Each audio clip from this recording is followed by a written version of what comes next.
विधानसभा विधान परिषदेमध्ये आज अभूतपूर्व गोंधळ झाला होता। ओबीसी आरक्षणासाठी सरकारने काल बोलावलेल्या बैठकीला विरोधक गैरहजर राहिले आणि त्याचे जोरदार पडसाद आज विधानसभेत उमटले। विरोधी पक्षांनी आरक्षणावरून जातीचं राजकारण केलं, समाजामध्ये तेढ लावली आणि त्यांनी आता आपली भूमिका जाहीर करावी अशी मागणी भाजपचे आमदार साठमाणी शेलार यांनी केली आणि त्यावरून विरोधकांनी प्रत्युत्तर देण्यास सुरुवात केली आहे। सत्ताधारी आमदार विधानसभेच्या वेलमध्ये उतरले। अभूतपूर्व गोंधळ आणि घोषणाबाजीनंतर अध्यक्षांनी 3 वेळा कामकाज तहकूब केलं। विधान परिषदेतही याचे जोरदार पडसाद उमटले। विधान परिषदेतही प्रवीण दरेकरांनी हा मुद्दा उपस्थित केला। शरद पवार, उद्धव ठाकरेंनी आरक्षणाबाबत आपली भूमिका जाहीर करावी असा सवालही त्यांनी केला।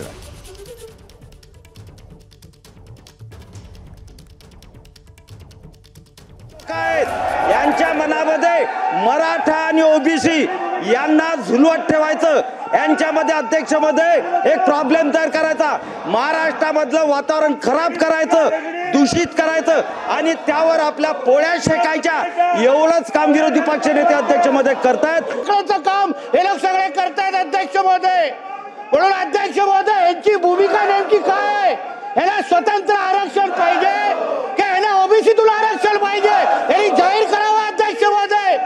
समाजाची धूळफेक करणारे हे समाजाचे ताताना बरोबर होतो म्हणणारे अचानक असा कोण यांचा बोलवता धनी आहे अध्यक्ष महोदय की ज्या वेळेला मराठा आरक्षणाच्या विषयावर निर्णय घेण्याच्या बाबतीत सर्व पक्षीय बैठक बोलवण्याची भूमिका झाल्यानंतर यांचा बाहेर सभागृहाच्या बाहेर असा कोणीतरी बोलवता धनी आहे, तो सांगतो मराठा आरक्षणाच्या विषयात बैठकीला तुम्ही जाऊ नका।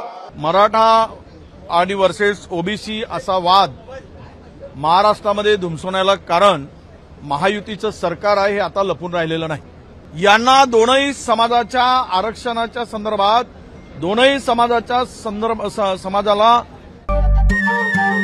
नमस्कार, मन शुद्ध तुझं ही वेगळ्याच प्रकारची मालिका तुम्हा सगळ्यांना खूप आवडली होती। याचा दुसरा सीझन कधी येणार अशी विचारणा झाली। प्रतीक्षा संपली आहे मित्रांनो, येतोय मन शुद्ध तुझंचा दुसरा सीझन। होय मन शुद्ध तुझं।